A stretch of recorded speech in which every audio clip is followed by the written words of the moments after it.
Good morning, guys. So it is Sunday of, I think it's week 6, but I need to check because I've completely lost track. As you can tell, I'm no longer in Charlotte. If you watched my previous video, then you'll know that I did lose my home and had to leave. It's been a crazy week.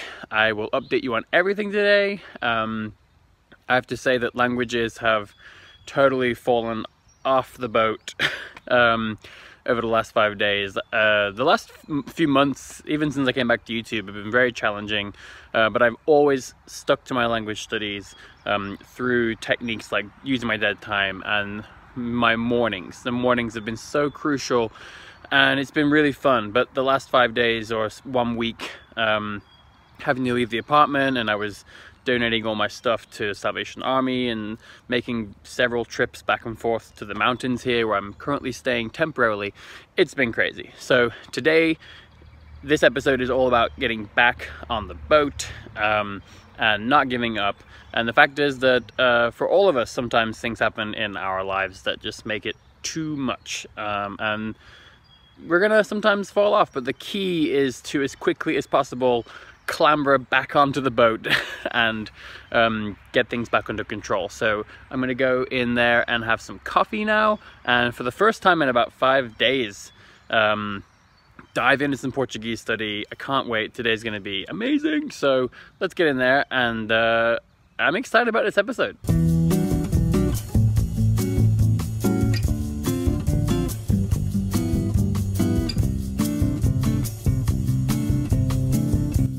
So as you guys can see, I've now finished the first 5 levels of Portuguese Babel, which is really exciting because I had never gotten that far before. So that's really cool. So now I'm currently on the computer doing the reviews. So, apimentado. Apimentado. Yay. Let's see, what was my result there? Cool. So you can see I have 828 reviews left to do. So what I'm going to do is I'm going to basically, before doing any new lessons, I'm going to just go through all of my reviews. So I already went through about 30 this morning.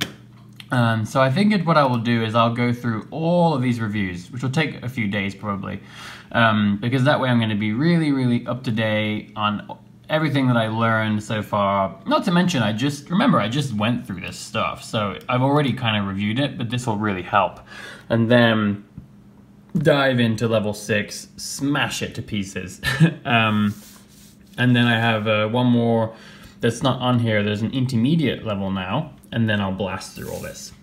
Then with German, again, this is like so frustrating because I really enjoyed reading this Mord am Morgen. I read like the first 7 chapters in like 2 days. Now I actually went back through a second time and I reread it, and I wrote very detailed notes. But then I lost it. So what I'm gonna do is completely reread Mord am Morgen. I'm gonna see if I could do it in the next couple of days, because I would really love to finish this, because I'm dying to get onto Jeder ist käuflich. Finally. I've talked to you guys a lot about this one, and you know, it's a crime story, but it's a lot longer than this one, much longer. It's more difficult, and I think it's gonna be the perfect thing, because once I'm done with this, then we get down here, and I'm gonna spend a lot of time on easy German. I'll probably try to just get through all of these, because after that, it's the big daddy. This is Ein ganzes Leben, which is the first novel that I want to read in German. So I feel really good about this sort of, and as I've told you before, that's why I love these tracking sheets, because I can get a really quick snapshot. I can see everything I've done in Portuguese and in German. I can see what's next. You know, I know my plan and I know how far I have to go, right? Because I know from my experience, when I finish all this, my Portuguese is going to be excellent. And I know that when I finish, even, you know, even when I finish all of these, I think my German is going to be very, very strong. So I just love having this. So I also need to finally create one for Spanish. So with Spanish, it's actually been going very well. What I've mostly been doing is just speaking. So I have a couple friends I talk to in Spanish occasionally, and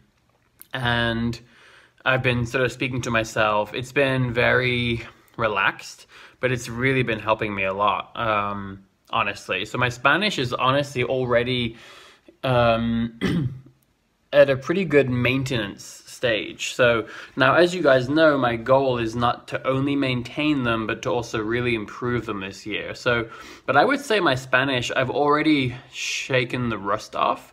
There's no question that things like subtle, knowledge of like idioms and vocabulary, like using the right phrases, and also things like subjunctive, like using the subjunctive correctly in all the right situations, that's still quite rusty.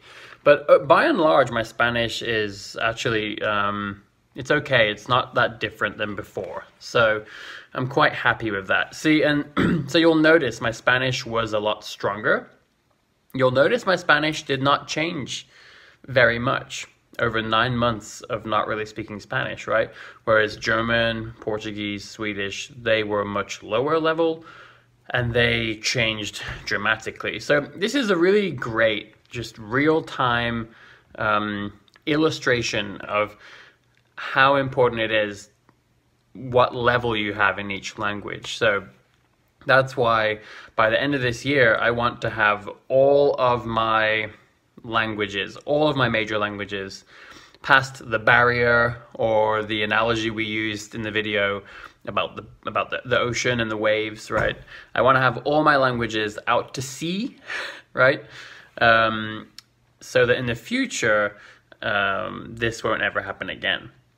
Anyway, so that's the plan right now. So I've got I know exactly what I need to do with Portuguese and German. Spanish, I'm going to keep just speaking to myself for the time being, and in the future, I'll add more structure in.